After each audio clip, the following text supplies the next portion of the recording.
The Council on Social Work Education has developed 9 competencies that I want to talk to you about today, and how those apply to my internship that I've been involved in. The first one is to demonstrate ethical and professional behavior. Number 2 is to engage diversity in practice.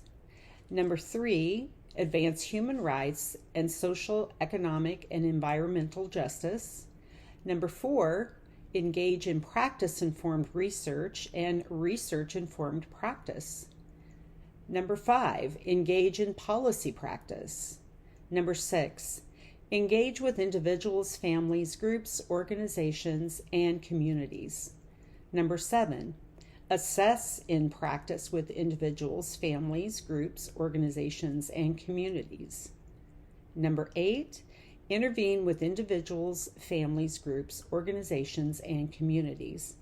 And finally, number 9, evaluate practice with individuals, families, groups, organizations, and communities.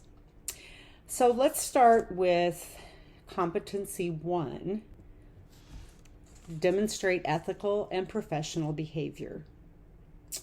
One of the behaviors in this competency is to make ethical decisions by applying the standards of the NASW Code of Ethics, relevant laws and regulations, models for ethical decision making, ethical conduct of research, and additional codes of ethics as appropriate to context. One of the social work standards is to communicate and collaborate with the care plan team and others involved with residents' care.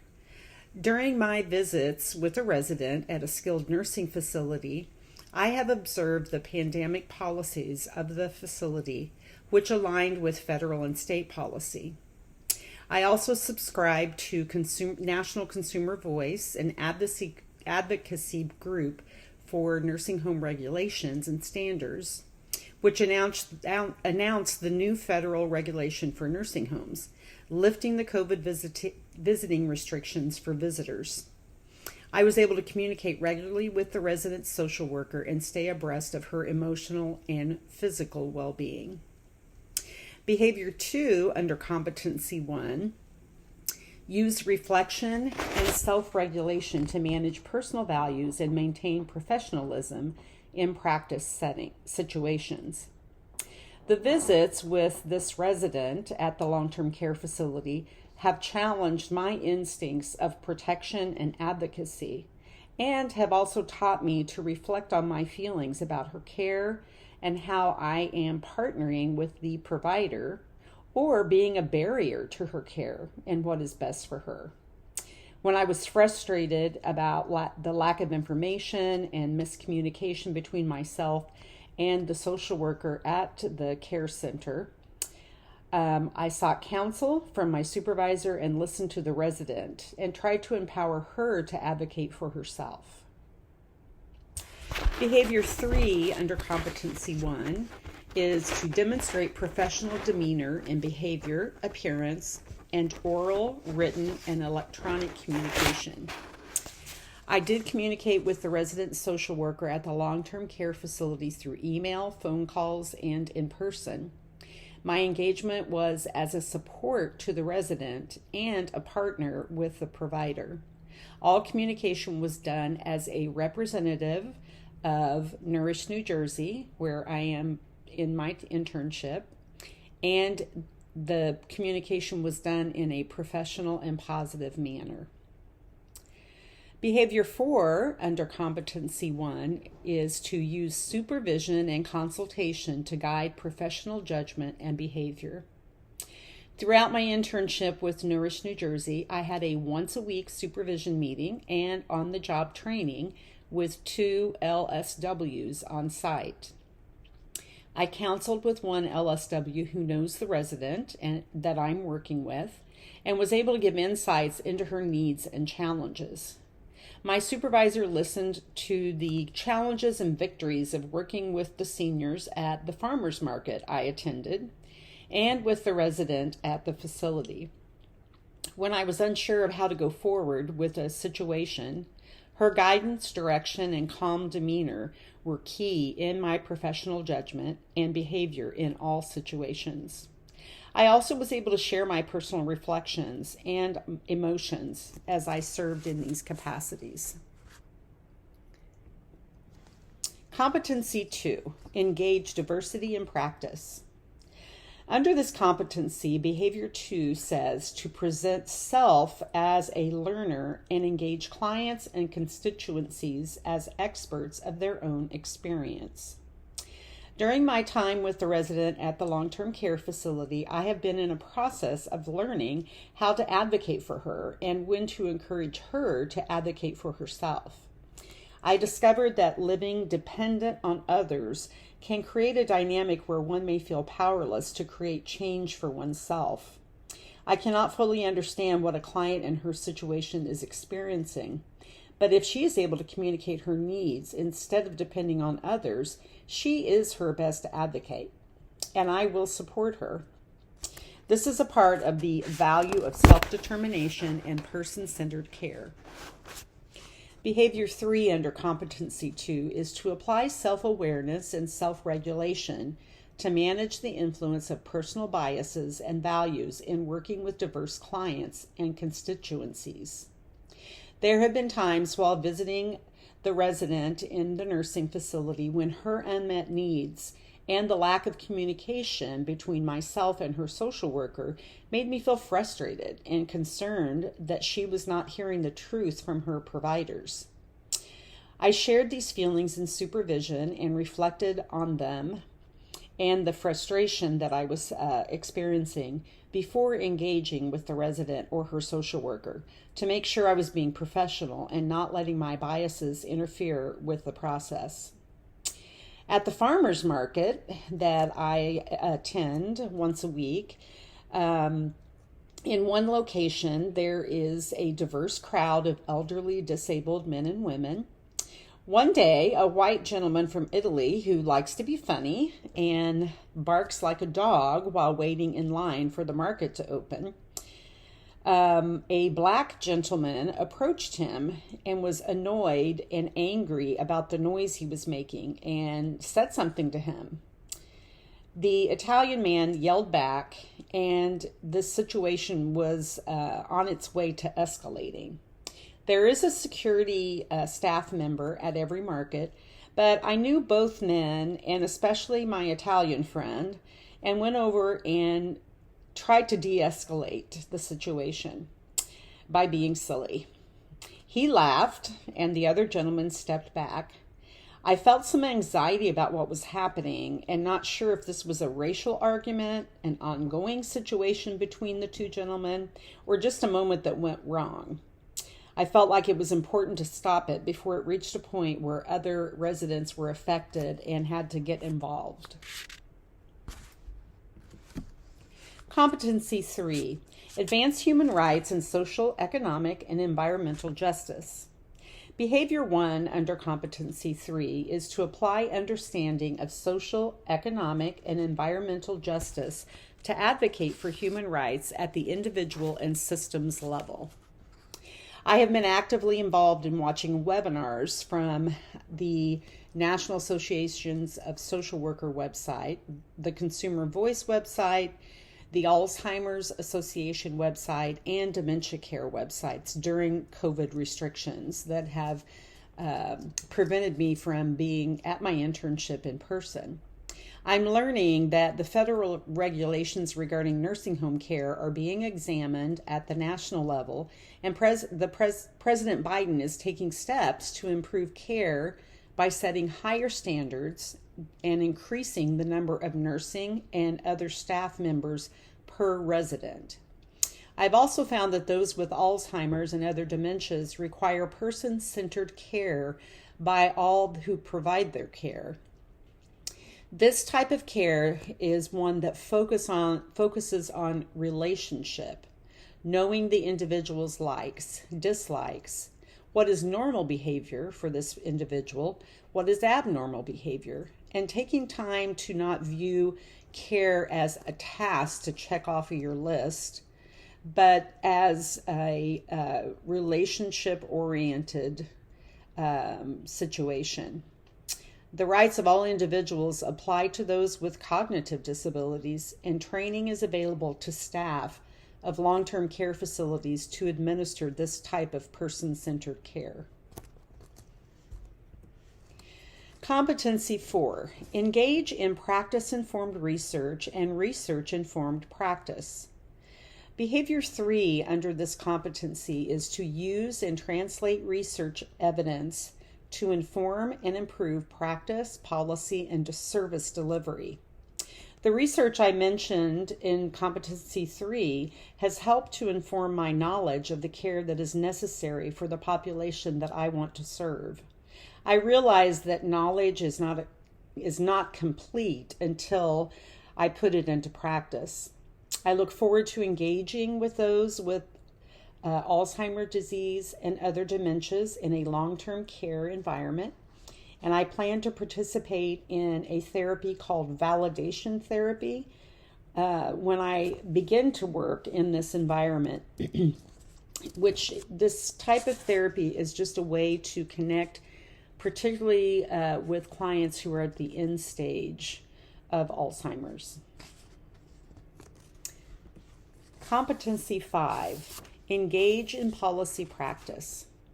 I'm a member of the American Society on Aging, National Consumer Voice, Gerontological Society of America, and National Associations of Social Workers on Aging.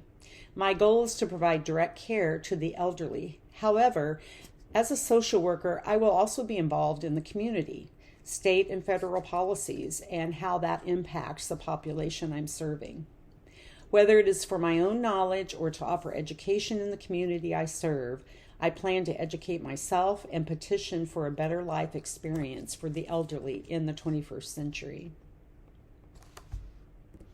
Competency 6, engage with individuals, families, groups, organizations, and communities. Behavior 2 in this competency is to use empathy, reflection, and interpersonal skills to effectively engage diverse clients and constituencies. My relationship with the resident I've had many opportunities to use interpersonal skills of kindness, positive body language, and providing a consistent manicure, which brings her joy, and using empathy and reflection as she shares her own grief of living dependent on others and losing her independence, and offering observations about the good things she is experiencing in the care of her provider. At the farmers markets I've attended, I have made connections with some of the residents in senior housing at 2 different locations. Using the skills listed above, I have reached out to the mother of a resident who lives in another county and needs assistance filling out forms for financial assistance. A gentleman who I had a brief interaction in the fall with shared a medical condition that his doctor discovered and how he is managing his reaction to the diagnosis. While the pandemic restrictions have prevented me from following up on these concerns since the new year, I do hope to re-engage this month and follow up with these 2 residents. Competency 7, assess individuals, families, groups, communities, and organizations. Behavior 1 in Competency 7 is to collect and organize data and apply critical thinking to interpret information from clients and constituencies. The process of working with the resident and the social workers at the facilities she resides has given me the opportunity to gather data without having access to the resident's full diagnosis and care plan. This has been taxing and complicated at times because of not having all the information, but I have applied critical thinking, shared with my supervisor, and gotten feedback, and over time have been able to make a determination about what is best for the resident and how to support her and partner with her care provider. Behavior 4 under Competency 7 says to select appropriate intervention strategies based on the assessment, research knowledge, and values and preferences of clients and constituencies. The farmers markets, the resident, and my own research with the elderly have taught me how to engage and begin to assess the needs and preferences of this population. The aging population is often overlooked, underserved, and suffers from ageism in our culture. My role as a social work student is to engage and assess from a strengths-based perspective and one which allows for the self-determination of the individual. This will require me to be flexible, adjust, and reflect on the client's wishes and goals instead of my own, particularly if it may not be good judgment. Competency 8. Intervene with individuals, families, groups, communities, and organizations. Behavior 1 is to critically choose and implement interventions to achieve practice goals and enhance capacities of clients and constituencies. I shadowed a licensed social worker at Nourish, New Jersey, who was engaging, assessing, and intervening with a guest who needed financial assistance. I watched her gather the information that was needed to begin the process, fill out the information online with the guest, and help while the guest waited for a response from the social service provider. This was a new learning opportunity for me on how to fill out the form and how to engage with a guest experiencing homelessness. Behavior 4 says to negotiate, mediate, and advocate with and on behalf of diverse clients and constituencies. The experience with the resident at the care center that I visit has given me the opportunity to negotiate, mediate, and advocate for her and with her social worker. The communication I've had with the social worker has been difficult, inconsistent, and at times unprofessional. I've learned how to remain professional and keep the resident as the priority. There have been other opportunities to advocate for the seniors at the market, especially during cold winter months when it is difficult and dangerous for them to walk to our location to pick out food. I relayed my concerns to my supervisor, who agreed and passed these concerns on to her other staff members. Behavior 5 says to facilitate effective transitions and endings that advance mutually agreed on goals. I will begin to discuss with the resident my graduation in May and how this will affect our visits. I will communicate that her previous social worker will begin to visit with her again in hopes that she will not experience abandonment from my leaving. And competency 9 is to evaluate practice with individuals, families, groups, organizations, and communities. Behavior 1 is to select and use appropriate methods for evaluation of outcomes. The process with the resident I have been working with involved determining whether she can live independently with her husband. This journey began at the end of November 2021 and continued until after the first of the year in 2022, when it became apparent that she was not able to safely make this transition, and my role was hindering her ability to adjust to the long-term living environment. The evaluation and final determination were a part of a process, and the evaluation did not happen immediately and involved more insight from her care provider and observation of the resident who was experiencing medical challenges. The outcome of this process was the resident is still in the care of the facility and is able to continue to be with her husband there.